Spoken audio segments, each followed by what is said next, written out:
नमस्कार दोस्तों, कैसे हैं आप लोग। ज्योतिषार यूट्यूब चैनल पर मैं राहुल गोयल आप सभी का स्वागत करता हूं। जैसा कि आप लोगों ने थंबनेल में देखा ही होगा, हम लोग एमपीपीएससी मेंस जो कि 24 अप्रैल से लेकर 29 अप्रैल के बीच में होना है, उसके अंदर पेपर 2 पार्ट ए जो कि संविधान, शासन व्यवस्था, पॉलिटिकल थिंकर, पब्लिक एडमिनिस्ट्रेशन, इन चीजों से जुड़ा हुआ है, जिसमें 2020 में पहली बार मुख्य परीक्षा में जो परिवर्तन हुए हैं उसके अनुसार जो पहली बार पेपर आएगा उसकी बात करने वाले हैं। यहां पर मैं आपको पेपर 2 पार्ट ए की यूनिट 5 जो कि लोक प्रशासन से जुड़ी हुई है, उसके केवल संभावित प्रश्नों के बारे में चर्चा करूंगा। मैं यहां पर आप लोगों को कोई आंसर राइटिंग या ये चीजें नहीं करवा रहा हूं। मैं सिर्फ ये बताना चाह रहा हूं कि यूनिट 5 लोक प्रशासन से कौन कौन से सवाल मेंस 2020 के अंदर महत्वपूर्ण है या फिर संभावित है, और इससे आप लोग एक अनुमान लगा सकते हैं क्योंकि आप लोगों ने ठीक ठाक मात्रा में मुख्य परीक्षा की तैयारी कर ली होगी। तो इन सवालों को देखकर आप अनुमान लगा सकते हैं कि क्या ये सवाल आप लोगों के तैयार है।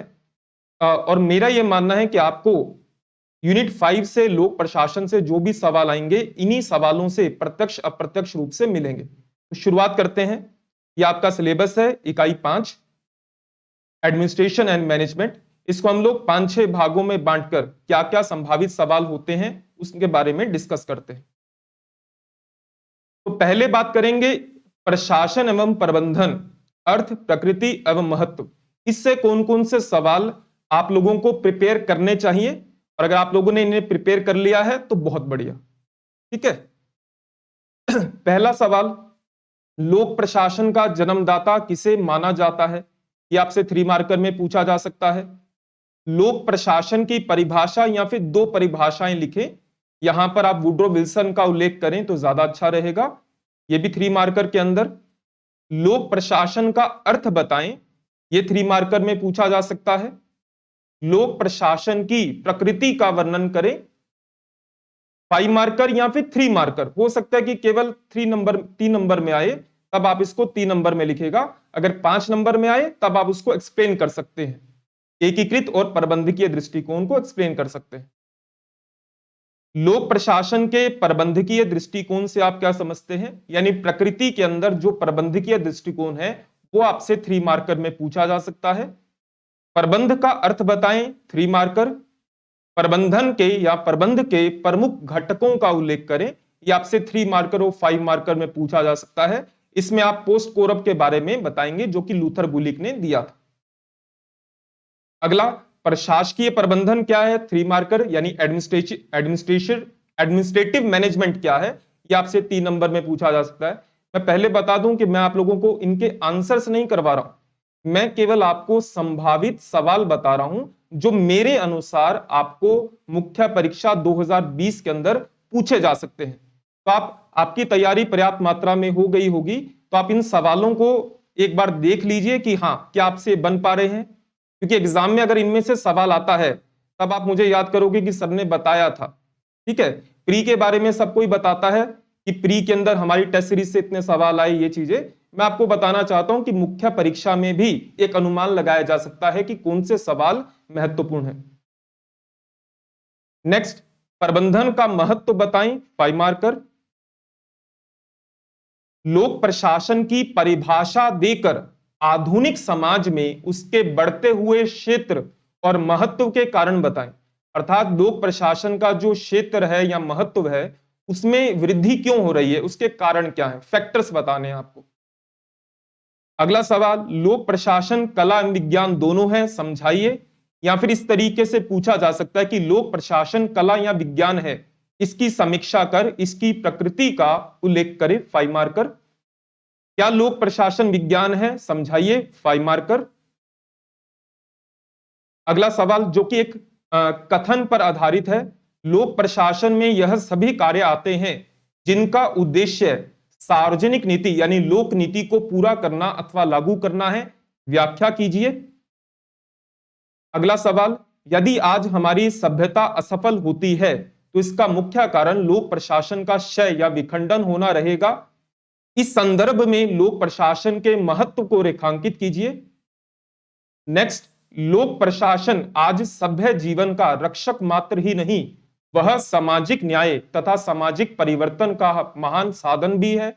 इस कथन की व्याख्या करते हुए लोक प्रशासन के नए क्षितिजों की विवेचना कीजिए।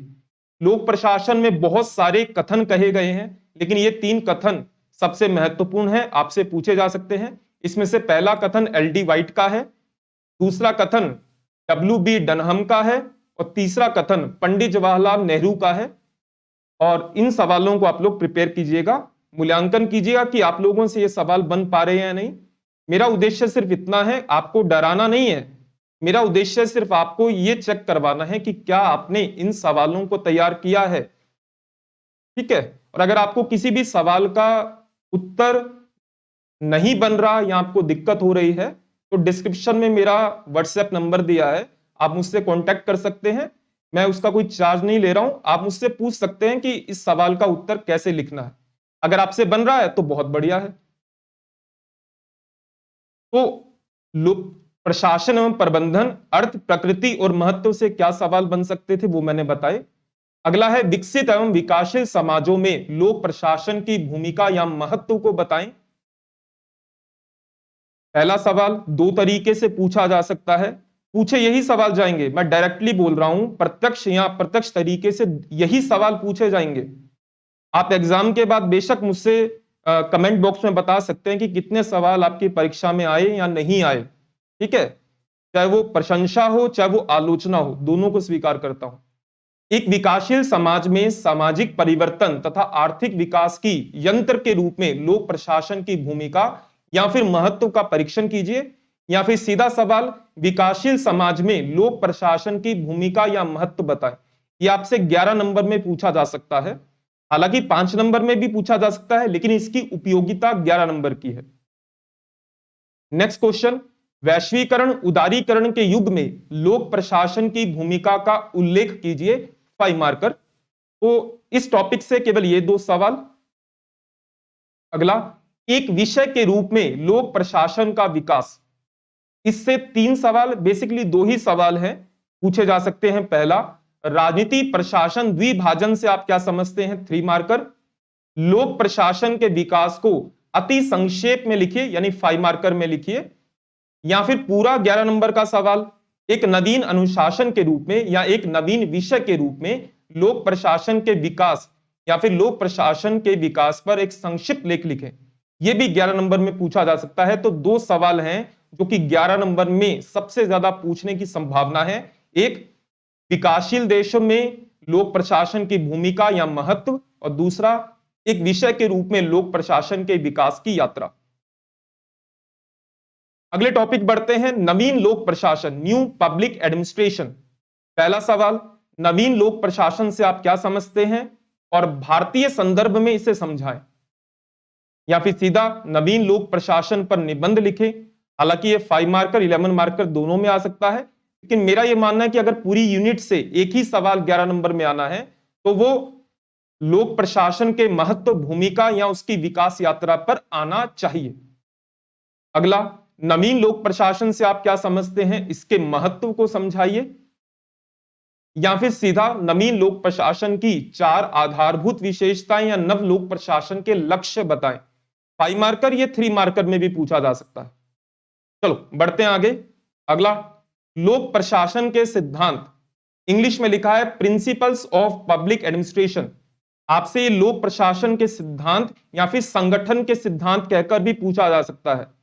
आपको, अगर आप हिंदी मीडियम के हैं तो आपको इस बात का ध्यान रखना है कि जब भी सिद्धांत आए तब आप उसे देखिएगा कि प्रिंसिपल लिखा है या थ्योरी लिखा है। क्योंकि अगर आप अपने हिंदी इंग्लिश के सिलेबस को देखेंगे तो लोक प्रशासन के सिद्धांत, वहां पर उन्होंने इंग्लिश में लिखा है प्रिंसिपल ऑफ पब्लिक एडमिनिस्ट्रेशन, और जहां संगठन के सिद्धांत लिखा है वहां लिखा है थ्योरी ऑफ ऑर्गेनाइजेशन। तो आपको इसके बारे में बिल्कुल क्लैरिटी होनी चाहिए कि प्रिंसिपल्स अलग होते हैं, थ्योरी अलग होती है।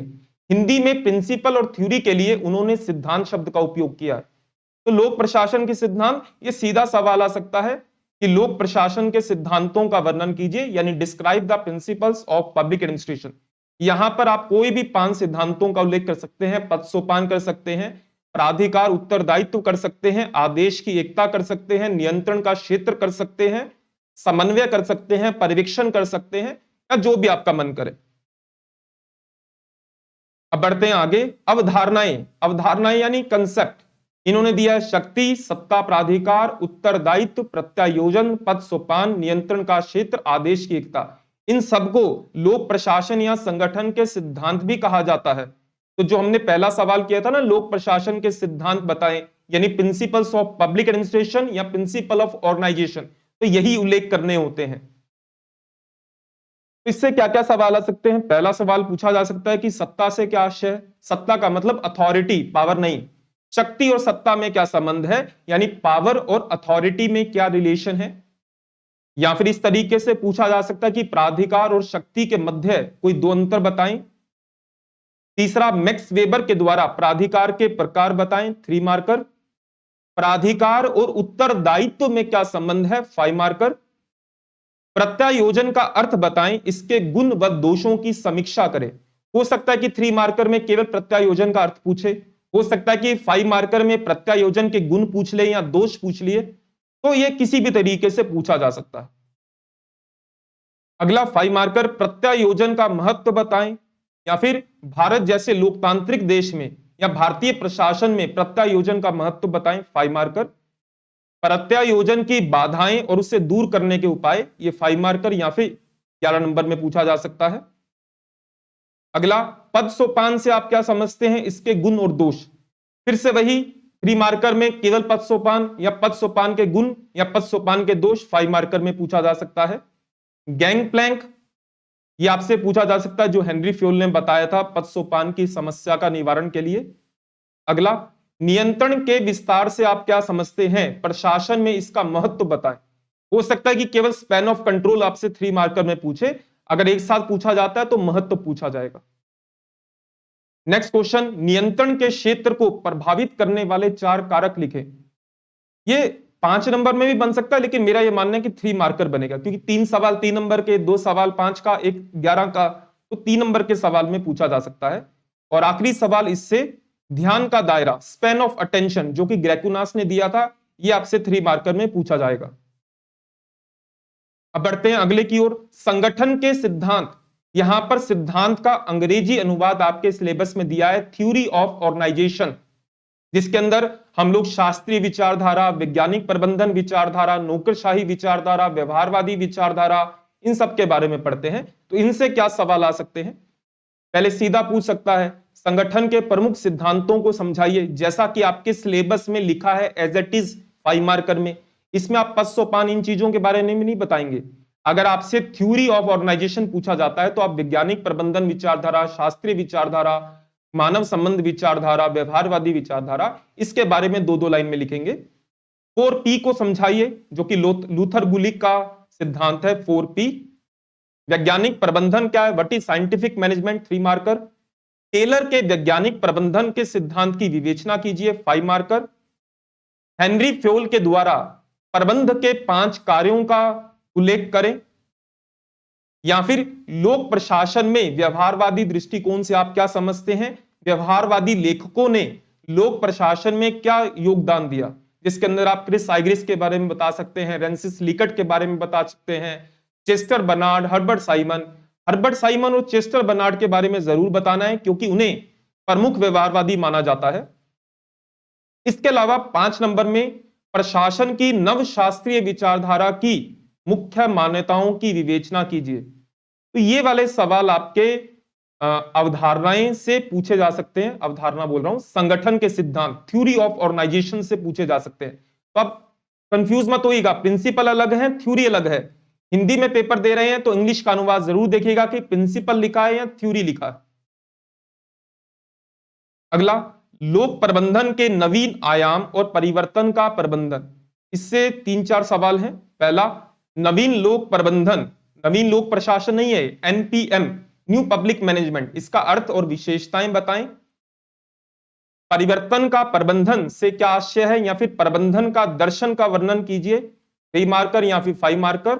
और एक आखिरी सवाल, 3E की अवधारणा को समझाएं। ये आपसे 3 मार्कर में पूछा जा सकता है। आखिरी टॉपिक विकास प्रशासन, डेवलपमेंट एडमिनिस्ट्रेशन। विकास प्रशासन का अर्थ या फिर विकास प्रशासन से आप क्या समझते हैं, 3 मार्कर।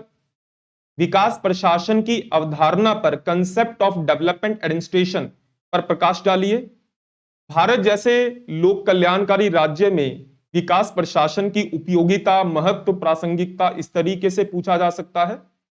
या फिर सीधा भारत के संदर्भ में विकास प्रशासन को बताइए, क्योंकि विकास प्रशासन की अवधारणा विकासशील देशों के संदर्भ में आई थी और इंडियन कंटेक्स्ट में पूछा जा सकता है, क्योंकि यूएल गोस्वामी पहले भारतीय थे या पहले दुनिया के पहले व्यक्ति थे जिन्होंने विकास प्रशासन शब्द का उल्लेख किया था। अगला, विकास प्रशासन के मार्ग में नौकरशाही एक बाधा है या फिर इसे दूर करने के उपाय बताएं, 5 मार्कर। लास्ट सेकंड, विकास प्रशासन और प्रशासनिक विकास के मध्य अंतर या फिर क्या संबंध है, 5 मार्कर। और अंतिम सवाल, प्रशासनिक विकास का अर्थ बताएं, 3 मार्कर। तो मेरे अनुसार ये लगभग सवालों की संख्या होगी 40 से 50 के बीच, जो कि यूनिट 5 के अंदर आप लोगों के अगर तैयार हैं तो इसका मतलब आपकी तैयारी बहुत अच्छी है। अगर कुछ सवाल तैयार नहीं है तो आप लोग इसे तैयार कर लीजिए, अभी पर्याप्त मात्रा में समय है। अगर किसी सवाल को समझने में दिक्कत हो तो आप मुझसे जो डिस्क्रिप्शन में व्हाट्सएप नंबर दिया है उस पर आप कांटेक्ट कर सकते हैं और बातचीत या तो मैसेज के माध्यम से मैं आपको समझा दूंगा या फिर फोन पर, ठीक है। तो उम्मीद करता हूं कि आप सबकी तैयारी अच्छी होगी और मैं कोशिश करूंगा कि आने वाले लेक्चर के अंदर आप लोगों को यूनिट 4 यानी पॉलिटिकल थिंकर से क्या सवाल बन सकते हैं और यूनिट 2 एंड 3 उसके अंदर जो नया पोर्शन जुड़ा है, क्योंकि यूनिट 1 जो है वो पुराना ही सिलेबस है, यूनिट 2 और 3 के अंदर जो आयोग और लोकल गवर्नमेंट है वो भी पुराना सिलेबस है, तो उनके भी संभावित सवालों को बता दूंगा, ठीक है। तो फिर थैंक यू सो मच।